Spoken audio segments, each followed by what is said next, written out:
Hello everyone, इस video में हम हिंदी की क्षितिज बुक का चैप्टर 10 रीड करेंगे, जिसका नाम है एक कहानी है भी, और इसकी लेखिका है वो है मन्नू भंडारी। सबसे पहले हम मन्नू भंडारी का जीवन परिचय पढ़ेंगे, तो चलिए शुरू करते हैं। मन्नू भंडारी का जन्म सन 1931 में गांव बानपुरा, जिला मंदसौर, मध्य प्रदेश में हुआ, परंतु उनकी इंटर तक की शिक्षा दीक्षा हुई राजस्थान के अजमेर शहर में। बाद में उन्होंने हिंदी में एमए किया और दिल्ली के मिरांडा हाउस कॉलेज में अध्यापन कार्य से अवकाश प्राप्त किया। सन 2021 में उनका देहांत हो गया। स्वातंत्रोत्तर हिंदी कथा साहित्य की प्रमुख हस्ताक्षर मन्नू भंडारी की प्रमुख रचनाएं हैं। एक प्लेट सैलाब में हार गई, यही सच है, त्रिशंकु कहानी संग्रह है, आपका बंटी महाभोज उपन्यास। उसके अलावा उन्होंने फिल्म एवं टेलीविजन वाहिकों के लिए पटकथाएं भी लिखी। हाल ही में एक कहानी यह भी नाम से आत्मकथ्य का प्रकाशन। उनकी साहित्यिक उपलब्धियों के लिए हिंदी अकादमी के शिखर सम्मान सहित उन्हें अनेक पुरस्कार प्राप्त हो चुके हैं, जिनमें भारतीय भाषा परिषद, कोलकाता, राजस्थान संगीत नाटक अकादमी, उत्तर प्रदेश हिंदी संस्थान के पुरस्कार शामिल हैं। मन्नू भंडारी की कहानियां हो या उपन्यास, उनमें भाषा और शिल्प की सादगी तथा प्रामाणिक अनुभूति मिलती है। उनकी रचनाओं में स्त्री मन से जुड़ी अनुभूतियों की अभिव्यक्ति भी देखी जा सकती है। चलिए शुरू करते हैं। जन्मी तो मध्य प्रदेश के बानपुर गांव में थी, लेकिन मेरी यादों का सिलसिला शुरू होता है अजमेर के ब्रह्मपुरी मोहल्ले के उस 2 मंजिला मकान से, जिसकी ऊपरी मंजिल में पिताजी का साम्राज्य था, जहाँ वे निहायत अव्यवस्थित ढंग से फैली बिखरी पुस्तकों, पत्रिकाओं और अखबारों के बीच या तो कुछ पढ़ते रहते थे या फिर डिस्ट्रैक्शन देते रहते थे। नीचे हम सब भाई बहनों के साथ रहती थी। हमारी बेपड़ी लिखी व्यक्तित्व विहीनी माँ सवेरे से शाम तक हम सबकी इच्छाओं और पिताजी की आज्ञाओं का पालन करने के लिए सदैव तत्पर। अजमेर से पहले पिताजी इंदौर में थे, जहाँ उनकी बड़ी प्रतिष्ठा थी, सम्मान था, नाम।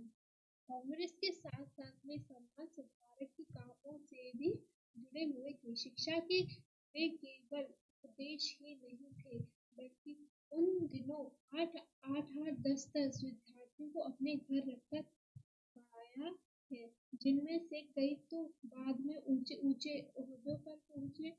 ये उनकी खुशहाली के दिन थे, और उन दिनों तक उनकी दरियादिली के चर्चे भी कम नहीं थे। एक ओर वे बेहद कोमल और संवेदनशील व्यक्ति थे, तो दूसरी ओर बेहद क्रोधी और रूढ़िवादी। पर यह सब तो मैंने केवल सुना था, देखा तब तो इन गुणों के भगवानवेशों को जोड़ते पिता थे।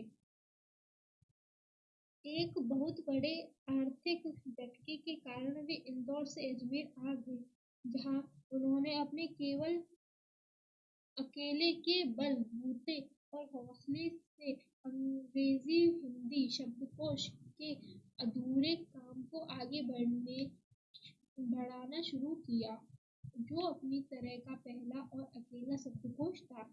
इनसे उन्होंने यश और प्रतिष्ठा तो बहुत दी, पर अर्थ नहीं, और शायद गिरती आर्थिक स्थिति में ही उनके व्यक्तित्व के सारे सकारात्मक पहलुओं को निचोड़ना शुरू कर दिया। सिकुड़ती आर्थिक स्थिति के कारण और अधिक विस्फारित उनका अहम उन्हें इस बात तक की अनुमति नहीं देता था कि वे कम से कम अपने बच्चों को तो अपनी आर्थिक विषमताओं का भागीदार बनाए। नवाबी आदतें, अधूरी महत्वाकांक्षाएं, हमारे शीट पर रहने के बाद ख्वाहिशें पर सरकते चले जाने की यातनाएं क्रोध बनकर हमेशा माँ को काटती रगड़ती रहती थी। अपनों के हाथों विश्वासघात से जाने कैसी गहरी चोट होगी वे जिन्होंने आंखें मूंद कर सबका विश्वास करने वाले पिता को बाद के दिनों में इतना शक्की बना दिया था कि जब तब हम लोग की उसकी चपेट में आते ही रहते। पर यह गाथा मैं इसलिए नहीं गा रही कि मुझे उनका गौरव गान करना है, बल्कि मैं तो यह कह देना चाहती हूँ कि उनके व्यक्तित्व की कौन सी खूबी और खामियां मेरे व्यक्तित्व के ताने बाने में उठी हुई है, या कि अनजाने अनचाहे कि उनके व्यवहार न मेरे भीतर की किन ग्रंथियों को जन्म दे। मैं काली हूँ, बचपन में दुबली और मरियल भी थी। गोरा रंग पिताजी की कमजोरी थी, सो बचपन में मुझसे 2 साल बड़ी, खूब गोरी, स्वस्थ और हंसमुख बहन सुशीला से हर बात में तुलना और फिर उसकी प्रशंसा न ही। क्या मेरे भीतर ऐसे गहरे हीन भाव की ग्रंथि पैदा नहीं कर देगी कि नाम सम्मान और प्रतिष्ठा पाने के बावजूद आज तक मैं उससे उभर नहीं पाई। आज भी परिचय करवाते समय सब कोई कुछ विशेषता लगाकर मेरी लेखकीय उपलब्धियों का जिक्र करने लगता है, तो मैं संकोच से सिमट ही नहीं जाती, बल्कि गड़ने गड़ने को हो जाती हूँ। शायद अचेतन की किसी पर्त के नीचे दबी इसी हीन भावना के चलते मैं अपनी किसी भी उपलब्धि पर भरोसा नहीं कर पाती। सब कुछ मुझे खुद का ही लगता है। पिताजी के जिस शक्ति स्वभाव पर मैं कभी भन्ना भन्ना जाती थी, आज एकाएक अपने खंडित विश्वासों की व्यथा के नीचे मुझे उसकी सच्ची स्वभाव की झलक दिखाई देती है। बहुत अपनों के हाथों विश्वासघात की गहरी व्यथा से उपजा शब्द होश संभालने के बाद ही नहीं ही होश संभालने के बाद से ही जिन पिता जी से किसी न किसी बात पर हमेशा मेरी टक्कर ही चलती रहती रही, वे तो न जाने कितने रूपों में मुझमें हैं, कहीं गुठाओं के रूप में, कहीं प्रतिक्रिया के रूप में, तो कहीं प्रतिच्छाया के रूप में। केवल बाहरी भिन्नता के आधार पर अपनी परंपरा और पीढ़ियों को नकारने वाले को क्या सचमुच इस बात का बिल्कुल एहसास नहीं होता कि उनका आसन्न अतीत किस कदर उनके भीतर जड़ जमाए बैठा रहता है। समय का प्रभाव भले ही हमें दूसरी दिशाओं में बहाकर ले जाए, स्थितियों का दबाव भले ही हमारा रूप बदल दे, हमें पूरी तरह उससे मुक्त तो नहीं ही कर सकता। पिता के ठीक विपरीत थी हमारी वे पढ़ी लिखी माँ। धरती से कुछ ज्यादा ही धैर्य और शक्ति थी। शायद उनमें पिताजी की हर ज्यादती को अपना प्राप्य और बच्चों की हर उचित अनुचित फरमाइश को जिद को अपना फर्ज समझकर बड़ी सहज भाव से स्वीकार करती थी वे। उन्होंने जिंदगी भर अपने लिए कुछ मांगा नहीं, चाहा नहीं, केवल दिया ही दिया। हम भाई बहनों का सारा लगाव माँ के साथ था, लेकिन निहायत असह्य मजबूरी में लिपटा उनका यह त्याग कभी मेरे आदर्श नहीं बन सका। न उनका त्याग, न उनकी सहिष्णुता। खैर, जो भी हो, अब यह पैतृक पुराण यही समाप्त कर अपने पर लौटती हूँ। 5 भाई बहनों में सबसे छोटी मैं। सबसे बड़ी बहन की शादी के समय मैं शायद 7 साल की थी, और उसकी एक धुंधली सी याद ही मेरे मन में है। लेकिन अपने से 2 साल बड़ी बहन सुशीला को मैंने घर के बड़े से आंगन में बचपन के सारे खेल खेले। सतोलिया, लंगड़ी टांग, पकड़म पकड़ाई, पाली टोली तो कमरों में गुड्डे गुड़ियों के ब्याह भी रचाए। पास पड़ोस की सहेलियों के साथ ये खेलने को हमने भाइयों के साथ गिल्ली डंडा भी खेला और पतंगे उड़ाए। कांच पीसकर माजा सूतने का काम भी किया, लेकिन उनकी गतिविधियों का दायरा घर के बाहर ही अधिक रहता था और हमारी सीमा थी घर। हाँ, इतना जरूरी था कि उस जमाने में घर की दीवारें घर तक ही समाप्त नहीं हो जाती थी, बल्कि पूरे मोहल्ले तक फैली रहती थी। इसलिए मोहल्ले के किसी भी घर में जाने पर कोई पाबंदी नहीं थी, बल्कि कुछ घर तो परिवार का हिस्सा ही थे। आज तो मुझे बड़ी शिद्दत के साथ यह महसूस होता है कि अपनी जिंदगी खुद जीने के इस आधुनिक दौर में महानगरों के फ्लैट में रहने वालों को हमारे इस परंपरागत पड़ोस कल्चर की विभिन्न करके हमें कितना संकुचित, उत्साह और सुरक्षित बना दिया है। मेरी कम से कम एक दर्जन आरंभिक कहानियों के पात्र इसी मोहल्ले के हैं, जहाँ मैंने अपनी किशोरावस्था गुजारा, अपनी युवावस्था का प्रारंभिक किया था। एक दो को छोड़कर उनमें से कोई भी पात्र मेरे परिवार का नहीं है। बस इनको तो उनको देखते सुनते इनके बीच में बड़ी हुई, लेकिन इनकी छाप मेरे मन पर कितनी गहरी थी, इस बात का एहसास तो मुझे कहानियां लिखते समय हुआ। इतने वर्ष के अंतराल में भी उनकी छाप भंगिमा भाषा किसी को भी धुंधला नहीं किया था और बिना किसी विशेष प्रयास के बड़े सहज भाव से वे उतरते चले गए थे।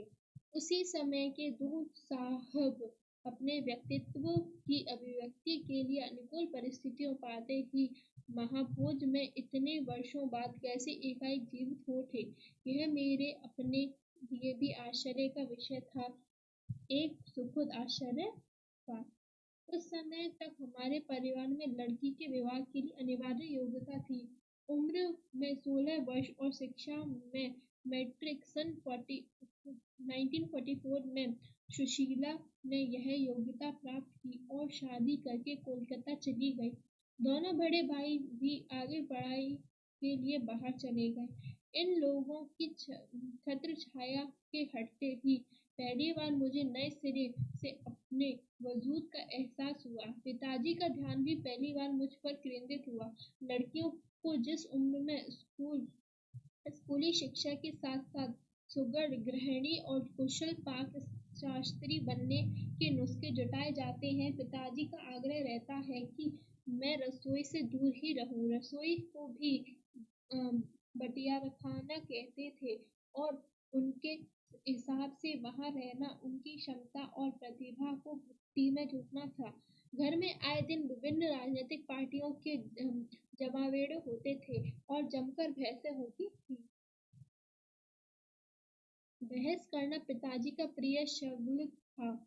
चाय पानी या नाश्ता देने जाती थी तो पिताजी मुझे भी वहीं बैठने को कहते। वे चाहते थे कि मैं भी वहीं बैठूं, सुनूं और जानूं कि देश के चारों ओर क्या क्या क्या कुछ हो रहा है। देश में हो भी तो कितना कुछ हो रहा था। सन 1942 में आंदोलन के बाद से जो सारा देश जैसा खोल रहा था, लेकिन विभिन्न राजनीतिक पार्टियों की नीतियों, उनके आपसी विरोध या मतभेदों की तो मुझे दूर दूर तक कोई समझ नहीं थी। हाँ, क्रांतिकारियों और देशभक्तों शहीदों के रोमानी आकर्षण, उनकी कुर्बानियों से जरूर मन आक्रांत रहता था। 10वीं कक्षा तक आलाम यह था कि बिना किसी खास समझ के घर में होने वाली बहसें सुनती थी और बिना चुनाव किए, बिना लेखक की अहमियत से परिचित हुए किताबें पढ़ती थी। लेकिन सन 1945 में जैसे ही 10वीं पास करके मैं फर्स्ट ईयर में आई, हिंदी की प्राध्यापिका शीला अग्रवाल से परिचय हुआ।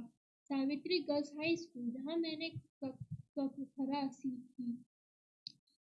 हर साल पहले ही कॉलेज बना दिया था और वे इसी साल नियुक्त हुई थी। उन्होंने बाकायदा साहित्य की दुनिया में प्रवेश करवाया। मात्र पढ़ने को चुनाव करके पढ़ने में बदला। खुद चुन चुन कर किताबें दी। पढ़ी लिखी किताबें पर बहस की तो 2 साल बीतते न बीतते साहित्य की दुनिया शरद प्रेमचंद्र से बढ़कर जैनेन्द्र अज्ञे यशपाल भगवती चरण वर्मा तक फैल गई और फिर तो फैलते ही चली गई। उस समय जैनेन्द्र जी छोटे छोटे सरल सहज वाक्य वाली शैली ने बहुत आकृष्ट किया था। सुनीता उपन्यास बहुत अच्छा लगा था।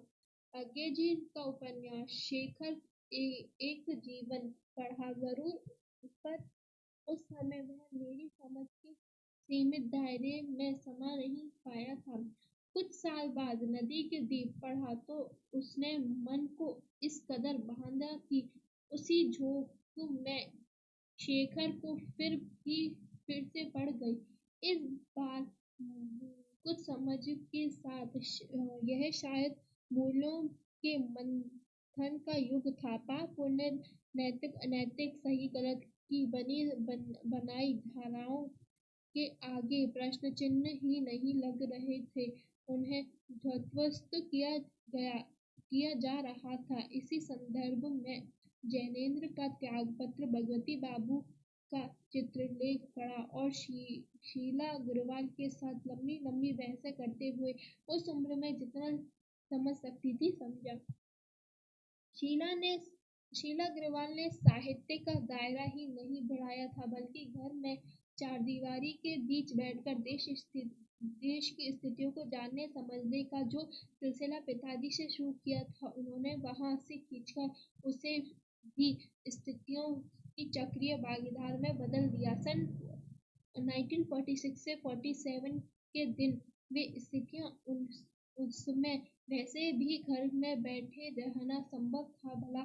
प्रभात फेरियों, हड़तालें, जुलूस, भाषण, हर शहर का चरित्र था और पूरे दमखम और जोश खरोश के साथ इन सब से जुड़ना हर वायु का उन्माद। मैं भी वायु थी और शीला अग्रवाल की जोशीली बातों ने रंगों में बेहद खून को लावों में बदल दिया था। स्थिति यह हुई कि एक बवंडर शहर में मचा हुआ था और एक घर में। पिताजी की आजादी की सीमा यहीं तक थी कि उनकी उपस्थिति में घर में आए लोगों के बीच उठूं बैठूं, जानू समझू, हाथ उठाकर नारे लगाती, हड़तालें करवाती, लड़कों के साथ शहर की सड़कें नापती, लड़की को अपनी सारी आधुनिकता के बावजूद बर्दाश्त करना उनके लिए मुश्किल हो रहा था, तो किसी की दी हुई आजादी के दायरे में चलना मेरे लिए, जब रंगों में रहूं की जगह लावा बहता तो सारी निषेध, सारी वर्जनाएं और सारा वह कैसे ध्वस्त हो जाता है, यह तभी जाना और अपने क्रोध से सबको थरथरा देने वाले पिताजी से टक्कर लेने का जो सिलसिला तब शुरू हुआ था, राजेंद्र की शादी, तब तक वह चलता ही रहा। यश कामना, बल्कि कहूँ कि यश लिप्सा पिताजी सबसे बड़ी दुर्बलता थी और उनके जीवन की धुरी था यह सिद्धांत की व्यक्ति कुछ विशिष्ट बनकर जीना चाहिए, कुछ ऐसे काम करने चाहिए कि समाज में उनका नाम हो, सम्मान हो, प्रतिष्ठा हो, वर्चस्व हो। इनके चलते ही मैं दो एक बार उनके कोप से बच गई। एक बार कॉलेज में से प्रिंसिपल का पत्र आया कि पिताजी आकर मिले और बताएं कि मेरी गतिविधियों के कारण मेरे खिलाफ अनुशासनात्मक कार्रवाई क्यों न की जाए। पत्र पढ़ते ही पिताजी आग बबूला, ये लड़की मुझे कहीं मुंह दिखाने लायक नहीं रखेगी, पता नहीं क्या क्या सुनना पड़ेगा वहां जाकर। 4 बच्चे पहले भी पढ़े किसी ने ये दिन नहीं दिखाया। गुस्से में भुनाते हुए ही वे गए थे।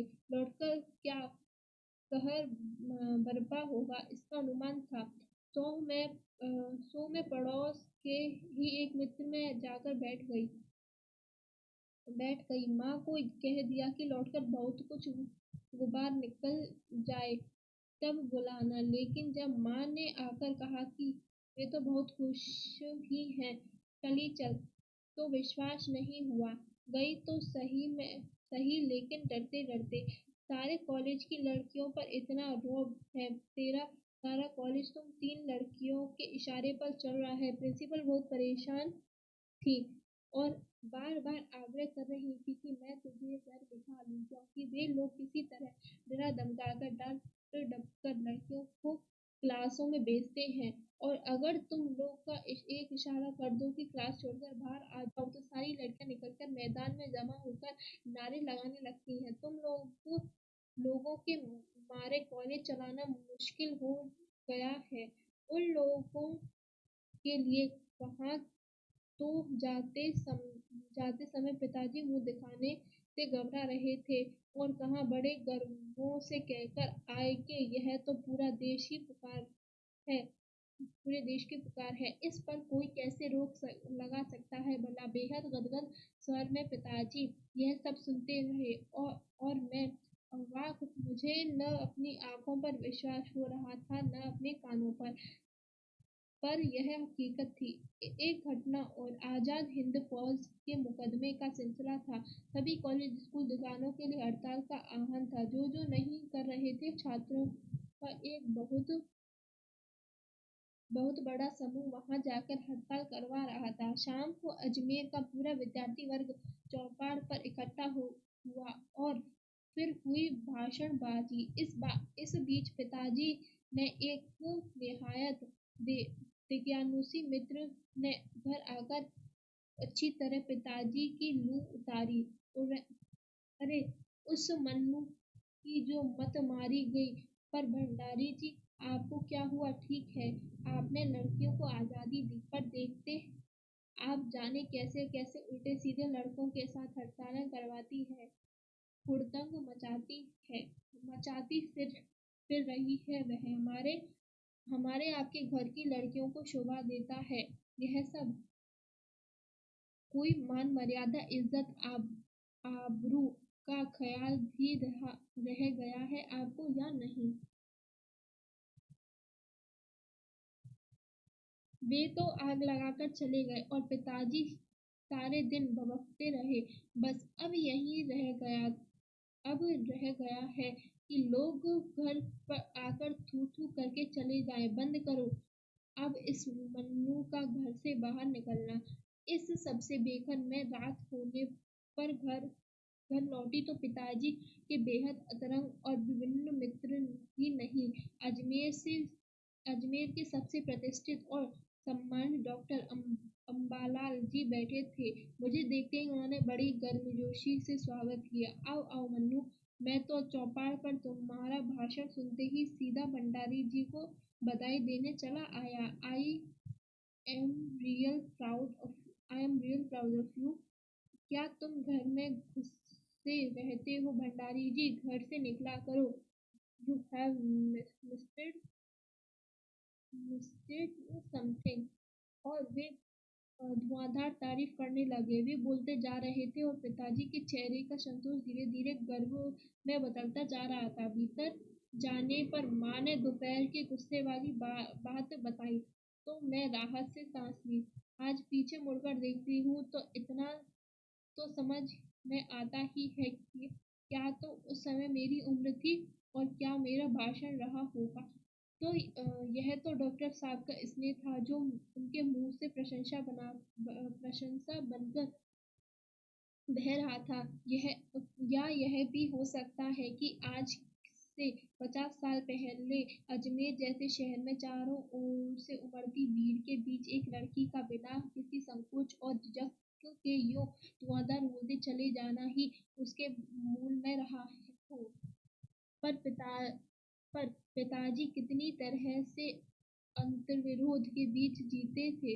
वे एक ओर विशिष्ट बनने और बनाने के प्रबल लालसा, तो दूसरी ओर अपनी सामाजिक छवि के प्रति भी उतनी ही सजग था।